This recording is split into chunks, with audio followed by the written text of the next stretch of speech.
Fui la última persona que vi a Raúl Mendoza con vida. Lo sé porque revisé las cámaras de seguridad de mi negocio 40 veces. Eran las 7:47 de la tarde cuando salió de mi taller mecánico con las llaves de mi camioneta en la mano. Me dijo que la tendría lista en 2 horas. Nunca regresó. Y cuando la policía finalmente decidió investigar 3 días después, descubrieron algo que me heló la sangre. Cada registro sobre Raúl Mendoza había desaparecido. Su taller, sus facturas, sus cuentas bancarias, como si nunca hubiera existido.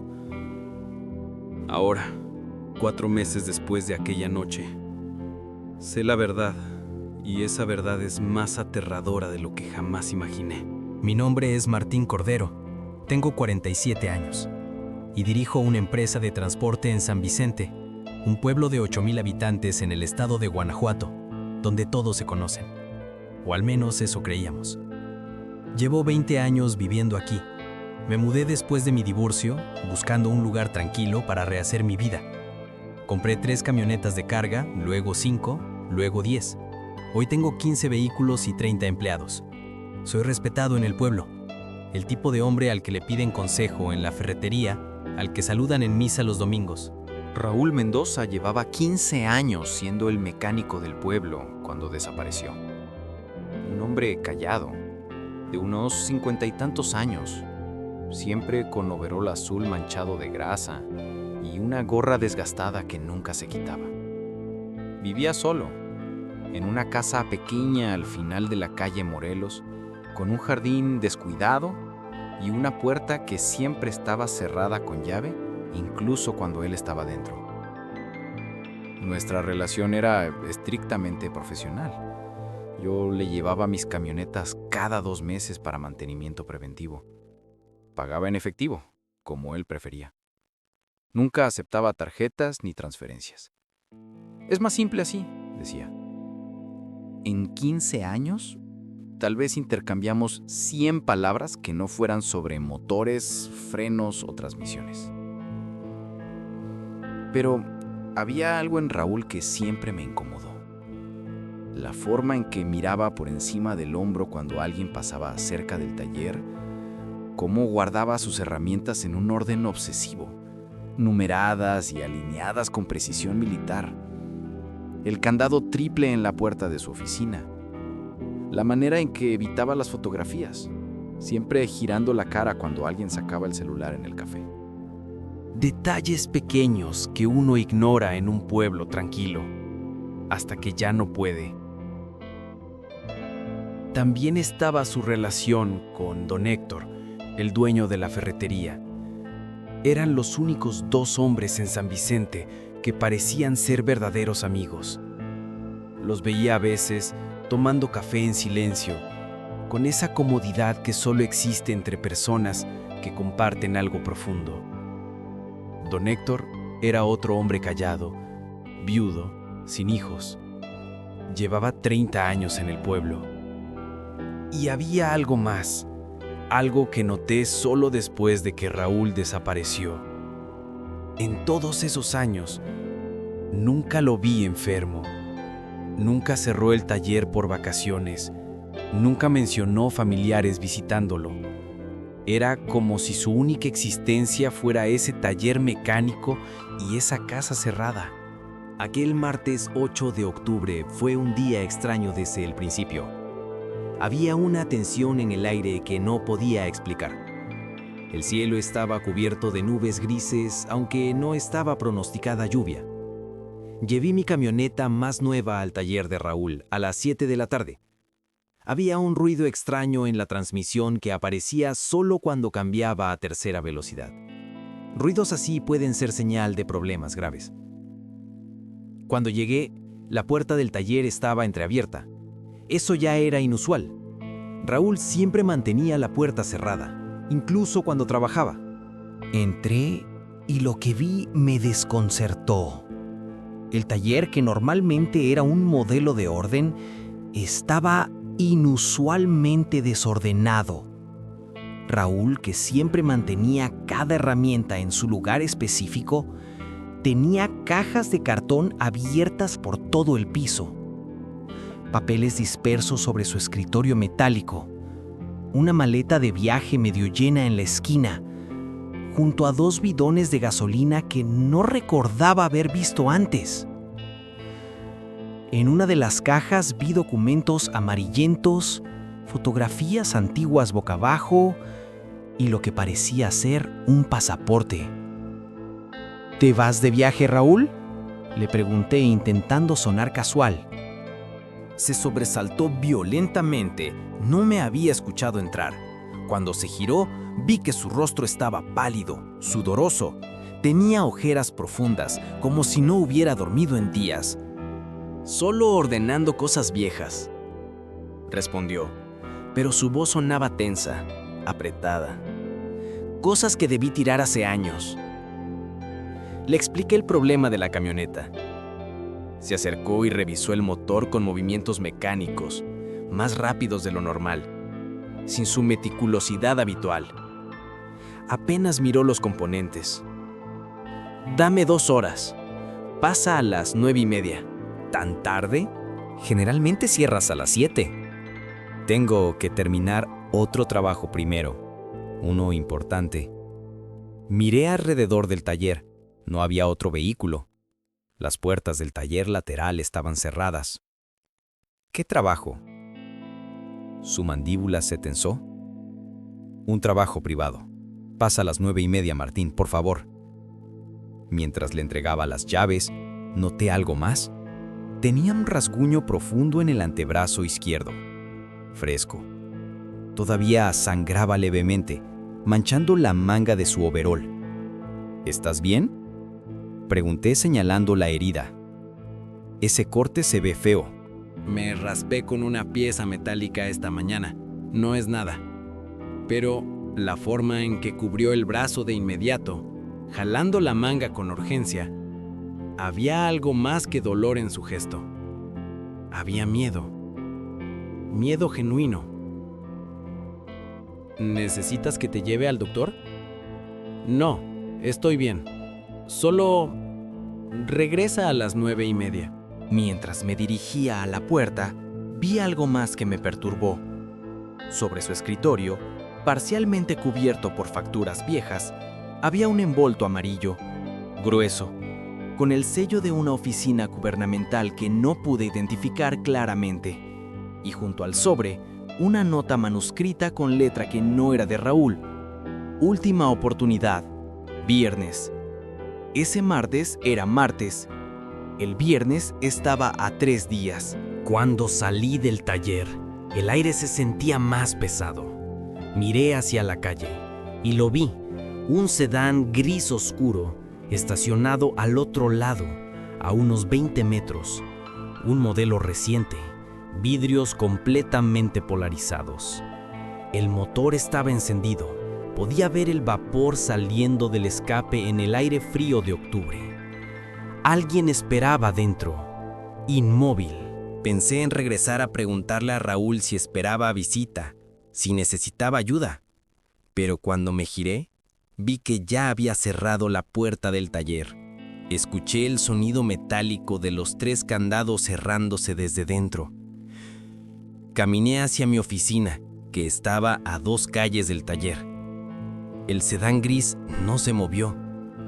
Durante toda la caminata, tuve la sensación de estar siendo observado. Regresé exactamente a las 9:45 de la noche. Las calles de San Vicente estaban desiertas, como siempre a esa hora. Solo algunos perros callejeros y el sonido lejano de una televisión. El taller estaba completamente oscuro. Ni una luz.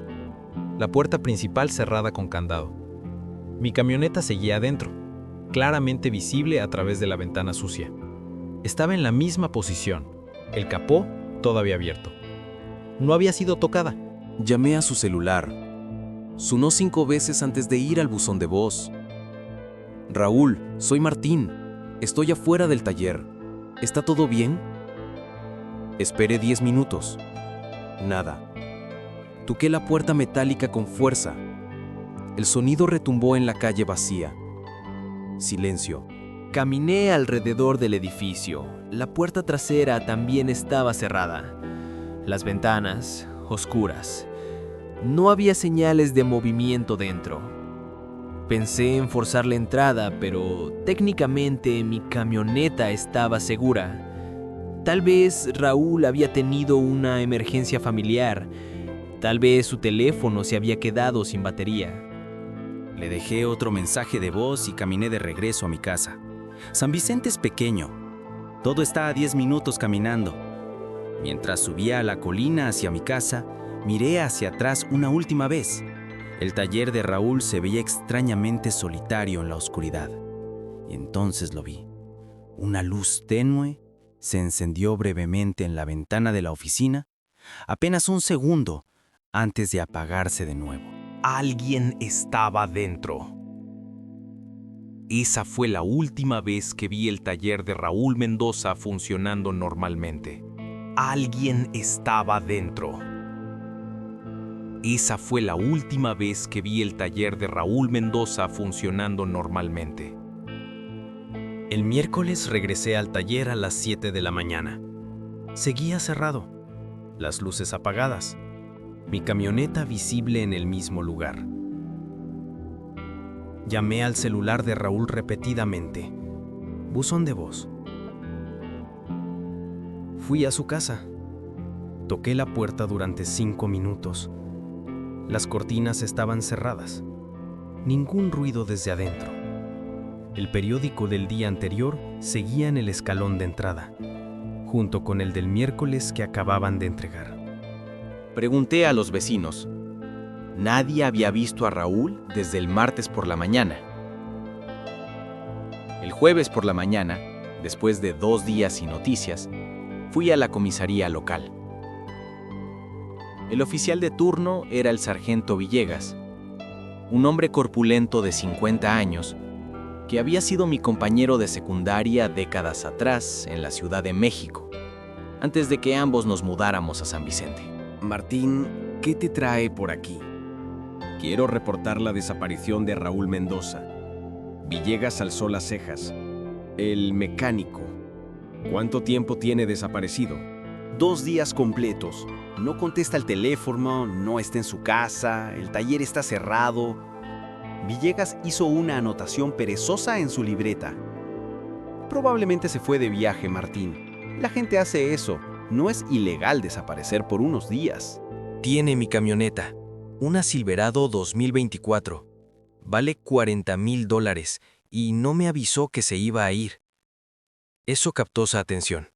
Los ojos de Villegas se enfocaron. Eso sí es diferente. ¿Tienes las llaves de repuesto? No, le di el único juego. Villegas suspiró. Está bien, enviaré a un patrullero. Si el vehículo está ahí, forzaremos la entrada y lo recuperarás. 2 horas después, un patrullero y yo llegamos al taller. El oficial Ruiz, un joven de 20 y pocos años, usó una palanca para forzar la puerta metálica. El candado se rompió con un crujido. La puerta se abrió lentamente. El taller estaba en silencio. Mi camioneta permaneció exactamente donde la había dejado. Capó abierto, motor sin tocar. Las llaves colgaban del contacto. Pero lo demás estaba profundamente perturbador. El área de trabajo se veía normal a primera vista. Herramientas en sus lugares, repuestos organizados en los estantes, el compresor de aire en la esquina, todo como siempre. Pero la oficina de Raúl había sido sistemáticamente vaciada. No quedaba ni un solo papel sobre el escritorio. Los archivadores metálicos estaban completamente vacíos. Las gavetas abiertas. El calendario de citas que siempre colgaba de la pared había sido arrancado, dejando marcas en la pintura. La computadora de escritorio que Raúl usaba para las facturas había desaparecido. Solo quedaban los cables colgando. Incluso las fotografías que solían estar pegadas en el tablero de corcho habían sido removidas. Solo quedaban las tachuelas. ¿Siempre tiene la oficina así de vacía?, preguntó el oficial Ruiz. No, siempre había documentos, facturas, registros de clientes. Ruiz abrió las gavetas del escritorio, vacías. Revisó el baño pequeño del taller, vacío también. Los productos de limpieza que Raúl guardaba habían desaparecido. Y entonces Ruiz notó algo que me heló la sangre. «Mira esto». Señaló hacia la esquina superior del taller. Había 2 soportes metálicos en la pared, con cables cortados.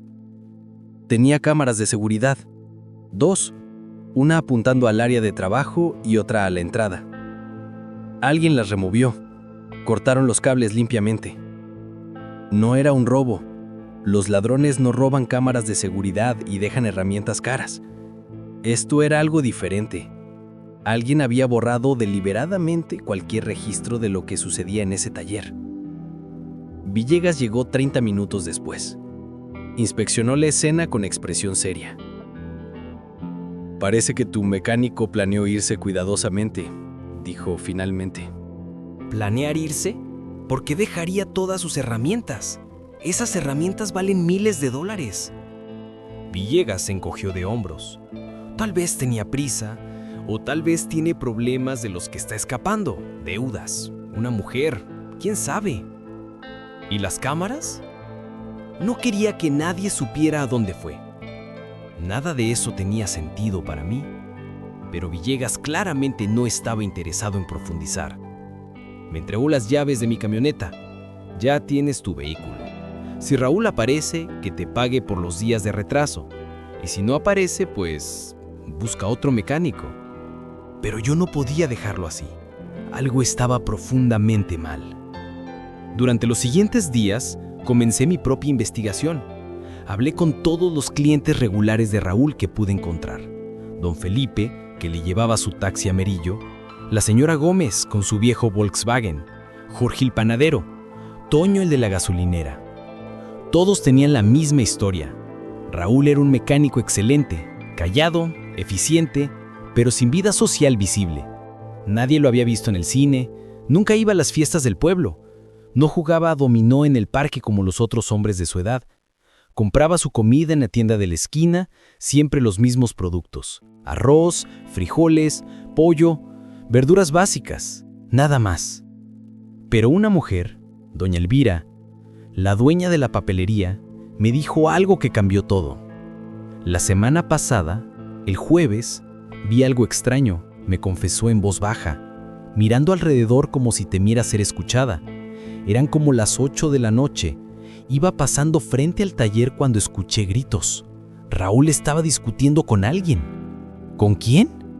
Un hombre, alto, bien vestido, traje oscuro, caro, lentes de sol aunque ya era de noche. Nunca lo había visto en el pueblo. ¿Qué decían? No escuché todo, pero Raúl gritaba. Y eso sí era raro, porque Raúl nunca gritaba. Decía algo como: «Ya cumplí mi parte y no voy a hacer eso de nuevo». El hombre del traje estaba más calmado, pero su voz sonaba amenazante. Le dio un sobre amarillo grande. Raúl no quería tomarlo, pero el hombre se lo metió en el pecho y se fue. ¿En qué se fue? En un sedán gris, vidrios oscuros, placas que no pude ver. El mismo carro que yo había visto el martes, el mismo sobre amarillo que vi en el escritorio de Raúl. ¿Viste al hombre claramente? Doña Elvira negó la cabeza. Los lentes oscuros cubrían gran parte de su cara, pero era alto, de unos 40 años tal vez. Caminaba como militar, espalda muy recta, movimientos precisos. Le agradecí la información y seguí investigando. Fui al registro público de la propiedad en la cabecera municipal. Ahí empezó lo verdaderamente extraño. No había ningún registro de Raúl Mendoza como dueño del local del taller. El edificio aparecía como propiedad de una empresa llamada Servicios Industriales del Bajío SADCB. Investigué esa empresa. Había sido constituida en 1998, operó durante 5 años y fue legalmente disuelta en 2003, hace más de 20 años. Sin embargo, el local del taller seguía registrado a su nombre, como si el tiempo se hubiera detenido. Revisé las facturas que yo tenía guardadas de todos los servicios que Raúl me había dado a lo largo de los años. El RFC impreso en ellas no correspondía a ningún contribuyente activo. Los recibos estaban firmados a mano por Raúl Mendoza, sin sello oficial, sin registro ante el SAT. Llamé al banco donde supuestamente Raúl tenía cuenta, según me había dicho años atrás. No existía ninguna cuenta a nombre de Raúl Mendoza. Hablé con otros clientes que le habían hecho transferencias electrónicas. Todos los pagos habían ido a una cuenta empresarial que fue cerrada en 2019. Durante 15 años, Raúl había operado un negocio fantasma con una identidad que no existía legalmente. ¿Cómo era posible? La policía oficialmente cerró el caso como abandono voluntario de domicilio. Villegas me llamó personalmente para informarme. Martín, no hay evidencia de ningún crimen. Tu mecánico se fue. Pasa todo el tiempo. La gente tiene secretos, tiene razones. Ya recuperaste tu camioneta. Mi consejo es que dejes este asunto. ¿Y el hecho de que su identidad sea falsa no te parece relevante? Hubo un silencio largo del otro lado de la línea. ¿De qué estás hablando? Le expliqué todo lo que había descubierto, los registros inexistentes, el RFC falso, la empresa disuelta. Villegas suspiró pesadamente. Martín, hay muchas razones por las que alguien podría operar fuera del sistema. Tal vez tenía problemas con el SAT, tal vez era indocumentado, tal vez estaba escondiendo ingresos. Nada de eso es asunto nuestro a menos que haya una denuncia formal. Y, francamente, te sugiero que dejes de hacer preguntas incómodas. ¿Por qué incómodas? Porque si alguien está operando con identidad falsa en un pueblo pequeño durante 15 años, probablemente tiene razones serias. Y esas razones pueden ser peligrosas para quien las descubra. El tono de Villegas no era de advertencia amistosa, era una amenaza velada. Colgué sintiéndome más inquieto que antes. Esa noche, cuando regresé a mi casa, noté algo extraño. Mi oficina, que está en el primer piso de mi casa, tenía la ventana entreabierta. Yo siempre la cerraba con llave, siempre. Entré cautelosamente. Los archivos de mi escritorio habían sido movidos. Sutilmente, pero lo suficiente para que yo lo notara. Alguien había estado buscando algo. Revisé mi computadora. El historial mostraba que alguien había intentado acceder, pero la contraseña los había detenido. Estaba siendo vigilado. Decidí tomar precauciones. Escaneé todos los documentos relacionados con Raúl y los subí a la nube. Hice copias físicas y las dejé con mi exesposa en la ciudad, sin explicarle por qué. Y luego hice algo que tal vez fue imprudente. Contraté a un cerrajero para que abriera legalmente el taller de Raúl. A fin de cuentas, técnicamente yo había sido el último cliente y mi camioneta había estado ahí. Tenía cierto derecho legal.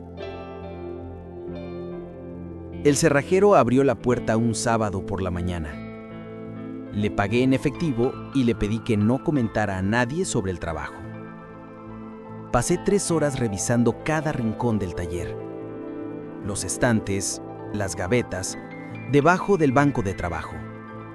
Detrás de los calendarios de modelos en bikini que nunca se habían actualizado desde 2015. Y entonces lo encontré. Pegada con cinta adhesiva debajo del banco de trabajo, oculta en la parte inferior donde nadie miraría casualmente, una llave pequeña de acero. Tenía el número 43 grabado. Era una llave de casillero, el tipo que usan las terminales de autobuses. Mi corazón latió más rápido. San Vicente solo tiene un lugar con casilleros numerados, la vieja terminal de autobuses en la salida sur del pueblo. Fui inmediatamente. La terminal estaba semivacía, como siempre. Un lugar descuidado con azulejos sucios y bancas de plástico rotas. Los casilleros estaban en la pared del fondo, la mayoría oxidados y sin uso. El casillero 43 estaba en la segunda fila, parcialmente cubierto por un anuncio desgastado de cerveza. Inserté la llave con manos temblorosas. La puerta se abrió con un chirrido metálico.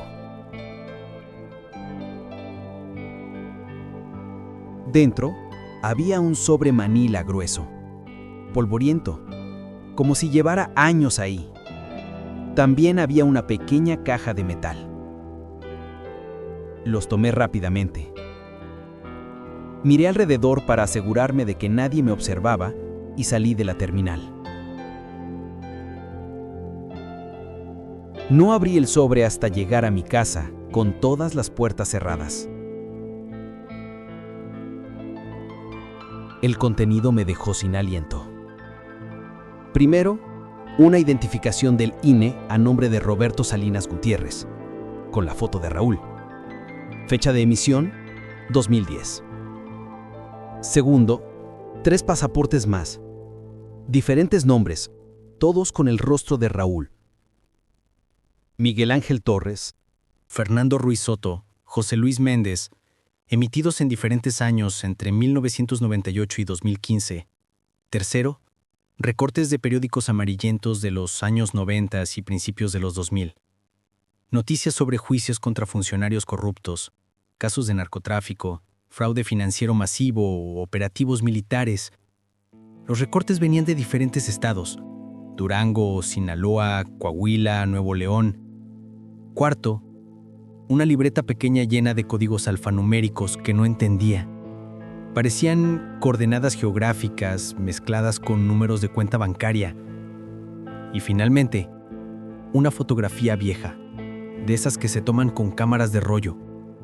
En la imagen había 5 hombres jóvenes, todos con uniformes militares verde olivo, parados frente a un edificio que parecía ser una base militar. Todos serios, con ese aspecto de soldados profesionales. Raúl estaba en el centro, más joven, tal vez de 30 años, pero claramente reconocible. Al reverso de la foto, escrito con tinta azul desvanecida: Unidad Especial, Durango, noviembre 1998. Y debajo, con otra letra más reciente, con un bolígrafo negro: 3 ya están muertos. Si encuentras esto, busca a Elena Fuentes en Monterrey, Colonia Mitras Norte, edificio San Jerónimo Depto 4B. Ella sabe la verdad. Perdóname por arrastrarte a esto. R. Las manos me temblaban. Abrí la caja metálica. Dentro había un pequeño dispositivo USB y una nota adicional. Pruebas. No las abras a menos que estés seguro. Son peligrosas. Más de lo que puedes imaginar. Esa noche no pude dormir. En mi computadora, aislado de internet, inserté el USB. Contenía archivos escaneados, cientos de documentos, registros bancarios, transferencias electrónicas, fotografías de reuniones secretas, grabaciones de audio transcritas. Todo fechado entre 1995 y 1998. Era evidencia de un esquema masivo de corrupción que involucraba a políticos de alto nivel, militares, empresarios y narcotraficantes. Desvío de fondos públicos por cientos de millones de pesos, protección gubernamental a cárteles, asesinatos encubiertos. Y en medio de todo eso, una lista de nombres. 5 nombres con la etiqueta Testigos Protegidos. Programa especial. Uno de esos nombres era Roberto Valenzuela Ochoa.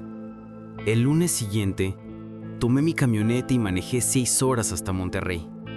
No le dije a nadie a dónde iba. Dejé mi celular en casa para evitar ser rastreado. Encontrar el edificio San Jerónimo en la colonia Mitras Norte me tomó 2 horas adicionales.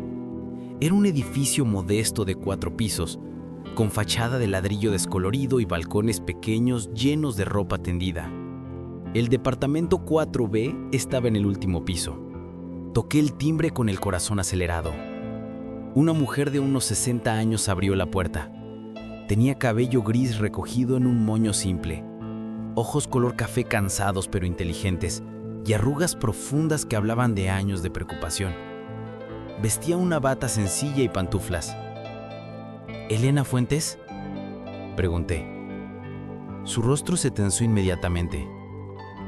¿Quién pregunta? Mi nombre es Martín Cordero. Vengo de San Vicente. Conocí a un hombre llamado Raúl Mendoza. Los ojos de Elena se llenaron de lágrimas instantáneamente. Se llevó una mano a la boca. Por Dios, desapareció hace 3 semanas. Fui la última persona en verlo. Me dejó algo. Una fotografía, una nota y su recado de que viniera a buscarla.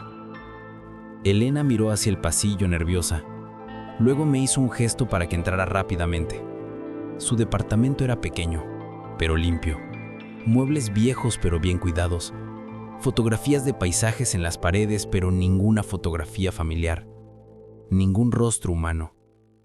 Me preparó café con manos temblorosas. Nos sentamos en su pequeña mesa de comedor.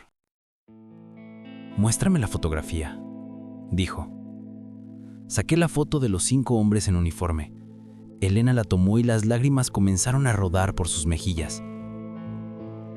«Hace 26 años que no veía esta imagen», susurró.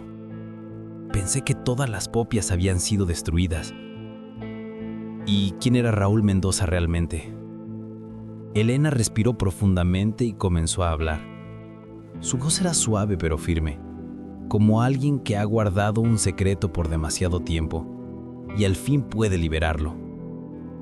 El hombre que conociste como Raúl Mendoza se llamaba Roberto Valenzuela Ochoa. Era mi esposo. Pasó las siguientes 2 horas contándome una historia que sonaba sacada de una película, pero que era terriblemente real.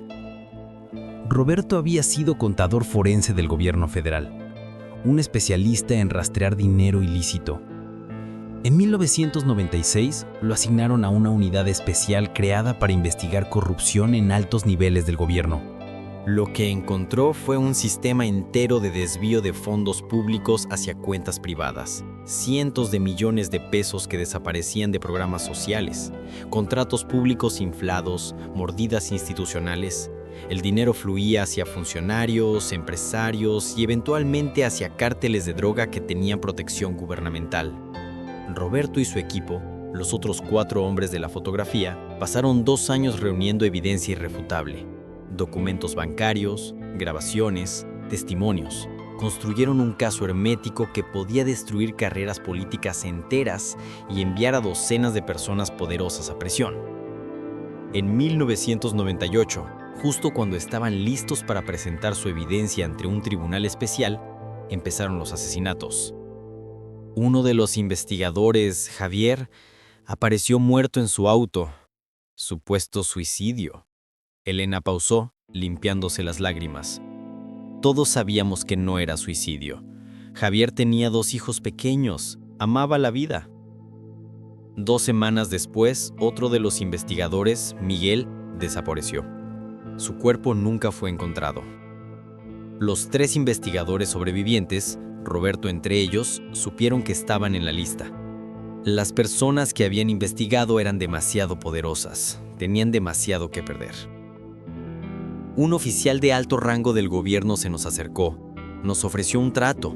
Si desaparecíamos silenciosamente y nunca revelábamos lo que sabíamos, nos pondrían en un programa especial de protección de testigos. Nuevas identidades, nuevas vidas, pero teníamos que desaparecer para siempre. ¿Y las pruebas? Roberto hizo copias, las escondió en diferentes lugares. Era su seguro de vida. Si algo nos pasaba, las pruebas saldrían a la luz automáticamente, o al menos eso era el plan. Elena me explicó que les dieron identidades falsas completamente nuevas. Certificados de defunción fueron emitidos para Roberto Valenzuela y Elena Fuentes. Oficialmente, habían muerto en un accidente automovilístico en la carretera Durango-Torreón en noviembre de 1998. Nos separaron. La voz de Elena se quebró. Dijeron que era más seguro, que si nos manteníamos juntos seríamos más fáciles de encontrar. A Roberto lo enviaron como Raúl Mendoza a Guanajuato. A mí me pusieron como María González aquí en Monterrey. Nos prohibieron todo contacto. ¿Durante cuánto tiempo? Dijeron que por 2 años, hasta que el caso se enfriara, pero los 2 años se convirtieron en 5, luego en 10. Los acusados nunca fueron procesados. El caso se cerró silenciosamente. Las pruebas que Roberto y sus compañeros habían reunido fueron extraviadas oficialmente. Y a nosotros nos dijeron que debíamos mantener nuestras identidades falsas permanentemente, porque los hombres que habíamos investigado seguían en el poder. Algunos habían ascendido a posiciones aún más altas. Elena se levantó y trajo una caja de zapatos vieja. Dentro había cartas, todas sin enviar. Docenas de cartas escritas a mano. Le escribió durante 20 años. Nunca pude enviarlas. No sabía dónde estaba. También había un teléfono celular viejo. Hace 6 años, en 2019, Roberto me contactó. Usó un número encriptado. Me llamó solo una vez en el medio de la noche. Me dijo que todavía me amaba, que pensaba en mí todos los días, que tal mes pronto podríamos estar juntos de nuevo, pero que todavía no era seguro. ¿Por qué entonces? Porque uno de los otros testigos protegidos, Fernando, había muerto. Oficialmente fue un infarto, pero Roberto no lo creía. Fernando tenía 38 años, estaba sano, y justo antes de morir, le había dicho a Roberto por teléfono que alguien lo estaba siguiendo. Los ojos de Elena se encontraron con los míos. Este año, en marzo, encontraron muerto a Jorge, otro de los testigos. Supuesto suicidio. Se colgó en su departamento en Puebla, pero Jorge era católico devoto. Jamás se hubiera suicidado. Eso dejaba solo a Roberto y a uno más. ¿Quién es el quinto hombre de la foto? Héctor Zamora. El nombre me golpeó como un puñetazo. ¿Don Héctor? ¿El dueño de la ferretería en San Vicente? Elena sintió lentamente. Así que también estaba ahí.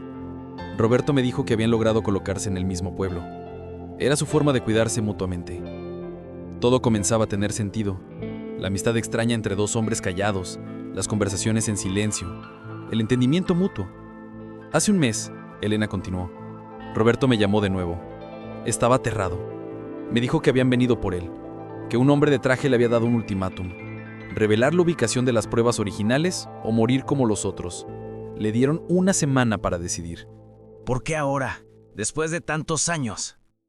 Porque uno de los hombres que investigamos va a ser nominado para un puesto internacional importante. Secretario en una organización de la ONU.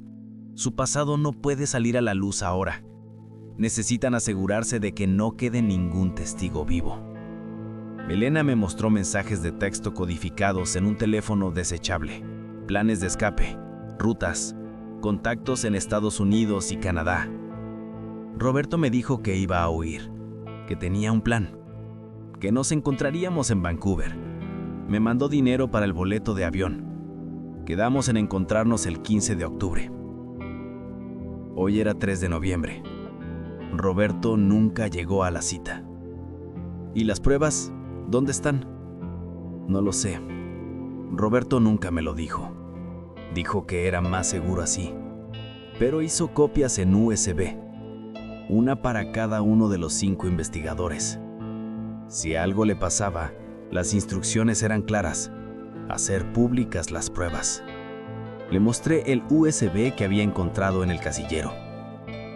Esa es una de las copias, confirmó Elena. ¿La abriste?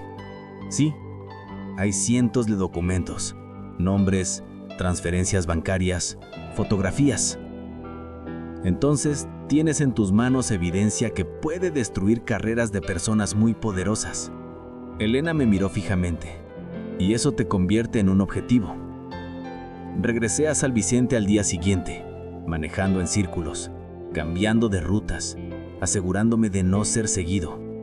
Mi mente no dejaba de darle vueltas a todo lo que Elena me había contado. Llegué al pueblo al anochecer. Las calles estaban tranquilas, como siempre, pero yo ya no podía ver a San Vicente de la misma manera. Cada sombra parecía amenazante, cada carro desconocido o sospechoso. Fui directamente a la ferretería de don Héctor. Era viernes. Cerraría en 1 hora. Don Héctor estaba ordenando cajas de tornillos cuando entré. Levantó la vista y su rostro se tensó inmediatamente al verme. «Martín, ¿qué necesitas?» Cerré la puerta de la ferretería y giré el letrero a cerrado. «Necesito que hablemos sobre Roberto Valenzuela». Don Héctor dejó caer la caja. Los tornillos se dispersaron por el piso con un sonido metálico.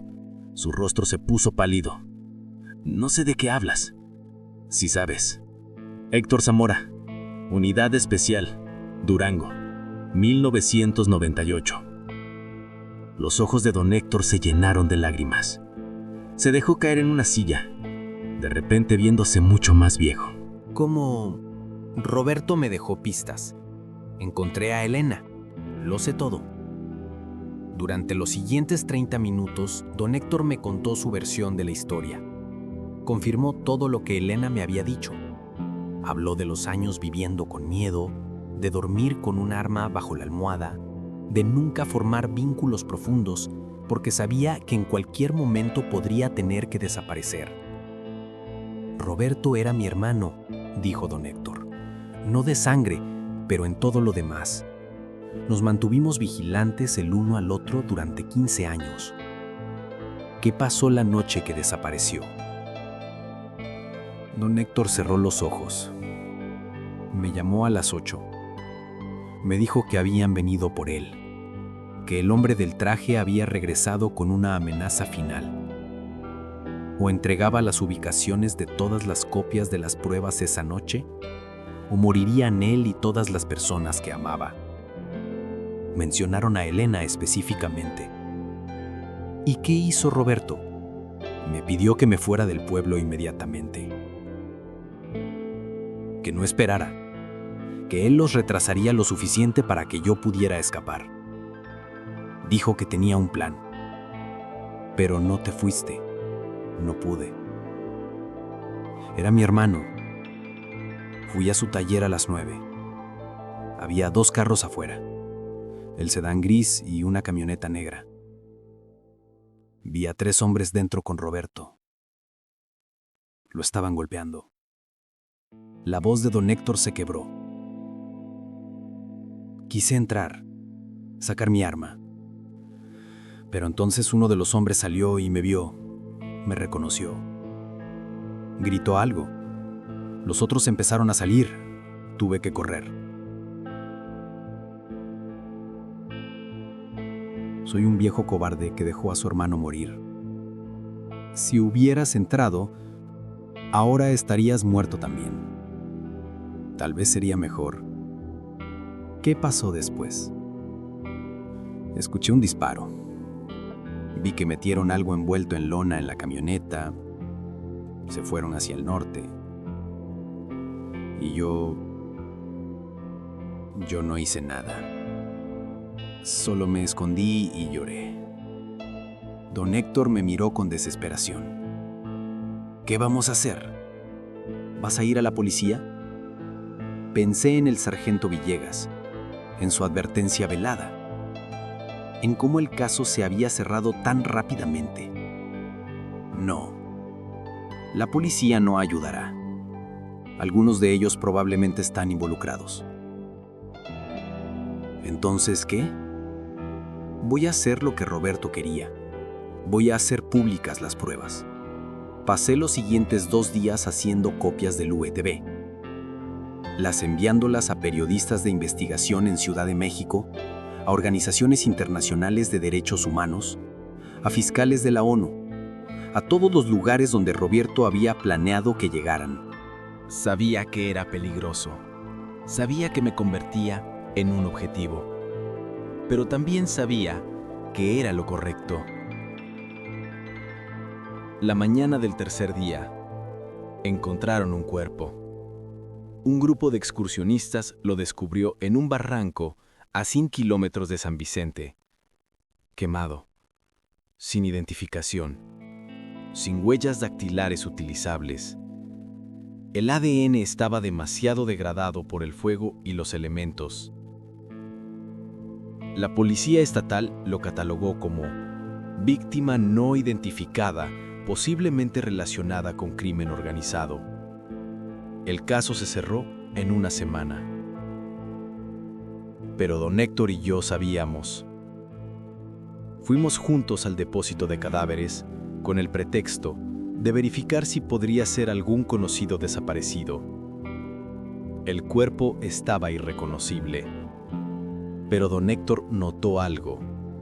Un detalle pequeño que los forenses habían pasado por alto. En la muñeca derecha, bajo la carne quemada, había cicatrices viejas. Cicatrices de una fractura que Roberto se había hecho 30 años atrás durante su entrenamiento militar. Era él. 3 semanas después de que envié las pruebas, empezaron a aparecer las primeras noticias. Un fiscal en La Haya anunció una investigación preliminar. Un periódico internacional publicó un artículo extenso sobre corrupción sistémica en México durante los años 90. Y un alto funcionario, que estaba siendo considerado para un puesto en la ONU, repentinamente renunció a su candidatura por razones personales. Las pruebas que Roberto había guardado durante 26 años finalmente estaban saliendo a la luz. Pero Roberto no estaba ahí para verlo. Hoy, 4 meses después, manejo mi camioneta por las calles de San Vicente. El taller de Raúl fue demolido hace 2 meses.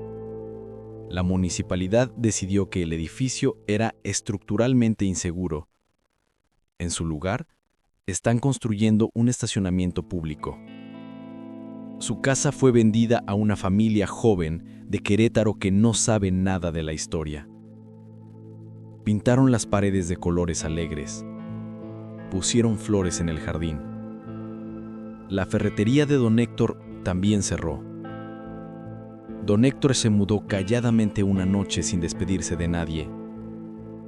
Me envió un mensaje desde un número bloqueado. Gracias por tu valentía. Cuídate. No podemos volver a contactarnos. En San Vicente, nadie menciona a Raúl Mendoza. Es como si nunca hubiera existido. Los nuevos residentes preguntan si hay un buen mecánico en el pueblo. Y los viejos residentes recomiendan al taller que abrió en la carretera. Elena me llama una vez al mes desde números diferentes. Nunca dice su nombre. Solo, ¿estás bien? Yo respondo, sí, y colgamos. Es nuestra forma de confirmar que ambos seguimos vivos. Las investigaciones internacionales continúan. Lentamente, burocráticamente. Tal vez en 10 años habrá juicios, tal vez no. Los poderosos tienen formas de protegerse. Pero yo hice lo que Roberto me pidió. Las pruebas están en el mundo. La verdad está documentada. Y eso es lo que él quería. A veces, cuando cierro mi oficina por la noche, me parece ver un sedán gris oscuro estacionado al final de la calle. Mi corazón se acelera. Pero cuando camino hacia allá no hay nada. Solo sombras y paranoia. Guardo una copia del USB en un lugar seguro. Si algo me pasa, hay instrucciones claras de qué hacer con ella. El sistema que Roberto creó sigue funcionando, incluso después de su muerte. Fui la última persona en ver al mecánico del pueblo con vida, y ahora cargo con el peso de su secreto, de su sacrificio y de su esperanza de que la verdad finalmente importa. Hay noches en las que me pregunto si valió la pena. Si no hubiera sido más seguro ignorar todo, recuperar mi camioneta y seguir con mi vida. Pero entonces pienso en Roberto, viviendo 15 años con miedo constante. En Elena, esperando a un esposo que nunca regresó. En los otros hombres de esa fotografía, todos muertos por intentar hacer lo correcto. Y sé que sí valió la pena. Porque algunas verdades no pueden permanecer enterradas para siempre. Algunos secretos son demasiado importantes para morir con las personas que los guardan. Y a veces, en un pueblo pequeño donde nadie sospecha nada, se libran batallas silenciosas que cambian el mundo de formas que nadie verá jamás. Roberto Valenzuela era un héroe, y yo me aseguré de que su sacrificio no fuera en vano. Esa es mi verdad. Y es una verdad con la que viviré para siempre.